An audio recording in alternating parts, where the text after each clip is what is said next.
Coming to you virtually from enchanting Duluth, Minnesota, this is Holidays with your hostesses with the mostesses, Kendra Carlson and Julie Ahasay.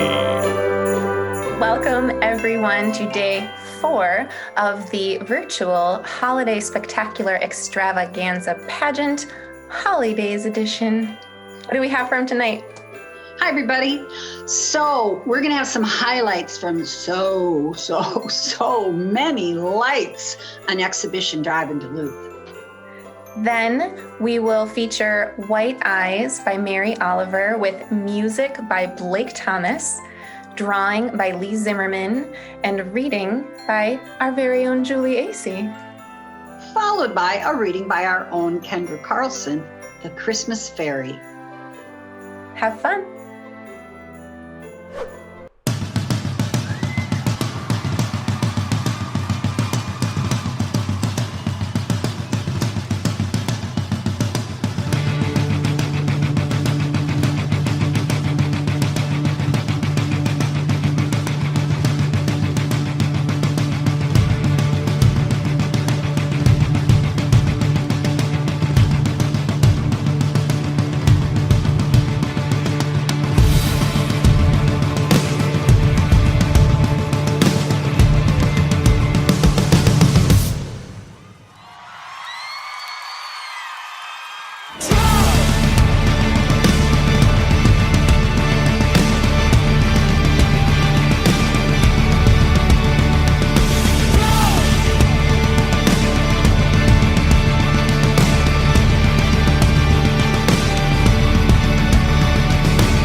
The accent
White Eyes by Mary Oliver. In winter, all the singing is in the tops of the trees, where the windbird with his white eyes shoves and pushes among the branches. Like any of us, he wants to go to sleep, but he's restless. He has an idea, and slowly it unfolds from under his beating wings, as long as he stays awake. But his big round music, after all, is too breathy to last. So it's over. In the pine crown, he makes his nest. He's done all he can. I don't know the name of this bird. I only imagine his glittering beak tucked in a white wing, while the clouds, which he has summoned from the north, which he has taught to be mild and gentle, thicken and begin to fall into the world below like stars, or the feathers of some unimaginable bird that loves us, that is asleep now and silent, that has turned itself into snow.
A Christmas Fairy by John Strange Winter.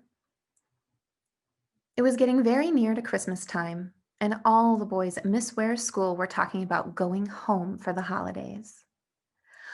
"I shall go to the Christmas festival," said Bertie Fellows, "and my mother will have a party, and my aunt will give another. Oh, I shall have a splendid time at home."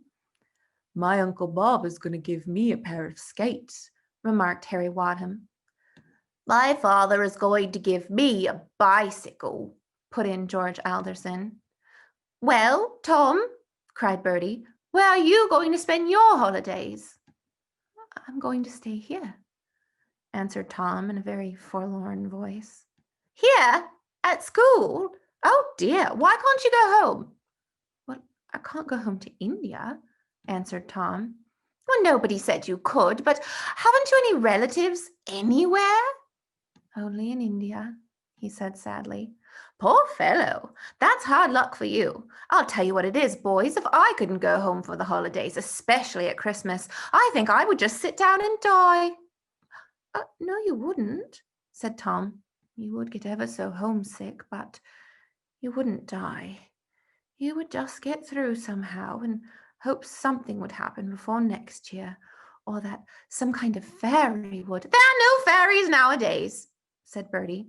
"See here, Tom. All right, and ask my mother to invite you to go home with me for the holidays." "Will you really?" "Yes, I will. And if she says yes, we shall have such a splendid time. We live in London, you know, and have lots of parties and fun." "Oh, perhaps she will say no," suggested poor little Tom. "My mother isn't the kind that says no," Bertie declared. In a few days' time, a letter arrived from Bertie's mother. The boy opened it eagerly. It said, "My own dear Bertie, I'm very sorry to tell you that little Alice is ill with scarlet fever, and so you cannot come home for your holidays. I would have been glad to have you bring your little friend with you if all had been well here. Your father and I have decided that the best thing that you can do is to stay at Miss Ware's. We shall send your Christmas present to you as well we can. It will not be like coming home, but I'm sure you will try to be happy and to make me feel that you are helping me in this sad time. Tell Tom that I am sending a box for the both of you, with 2 of everything, and tell him that it makes me so much happier to know that you will not be alone. Love, your mother. When Bertie Fellows received this letter, which ended all his Christmas hopes and joys, he hid his face upon his desk and sobbed aloud. The lonely boy from India, who sat next to him, tried to comfort his friend in every way that he could think of. Don't fret, he said at last. It might be worse. Why, your father and mother might be thousands of miles away like mine are. When Alice is better, you will be able to go home. Soon Miss Ware came to tell Bertie how sorry she was for him. After all, she said, smiling down on the 2 boys, poor Tom has been expecting to spend his holidays alone, and now he will have a friend with him. Try to look on the bright side, Bertie, and to remember how much worse it would have been if there had been no boy to stay with you. The last day of the term came, and one by one the boys went away, until only Bertie and Tom were left in the great house. It had never seemed so large to either of them before. It's miserable, groaned poor Bertie. Just think if we were on our way home now, how different. Just think if I had been left here by myself, said Tom. Well, yes, said Bertie, but you know when one wants to go home, he never thinks of the boys that have no home to go to. This was the day before Christmas. Quite early in the morning came the great box of which Bertie's mother had spoken in her letter. Then, just as dinner had come to an end, there was a peal of the bell, and a voice was heard asking for Tom Egerton. Tom sprang to his feet and flew to greet a tall, handsome lady, crying, Aunt Laura! Aunt Laura! And Laura explained that she and her husband had arrived in London only the day before. I was so afraid, Tom, she said, that we should not get here until Christmas Day was over, and that you would be disappointed, so I would not let your mother write you that we were on our way home. You must get your things packed up at once and go back with me to London. For a minute or 2, Tom's face shone with delight. Then he caught sight of Bertie and turned to his aunt. Dear Aunt Laura, he said, I am very sorry, but I can't go. Can't go? And why not? Because I can't go and leave Bertie here all alone, he said stoutly. When I was going to be alone, he wrote and asked his mother to let me go home with him. She could not have either of us because Bertie's sister has scarlet fever. He has to stay here, and he has never been away from home at Christmas time before, and I can't go away and leave him by himself, Aunt Laura. For a minute, Aunt Laura looked at the boy as if she could not believe him. Then she caught him in her arms and kissed him. You dear little boy, you shall not leave him. You shall bring him along, and we shall all enjoy ourselves together. Bertie, my boy, you are not very old yet, but I'm going to teach you a lesson as well as I can. It is that kindness is never wasted in this world. And so, Bertie and Tom found that there was such a thing as a fairy after all.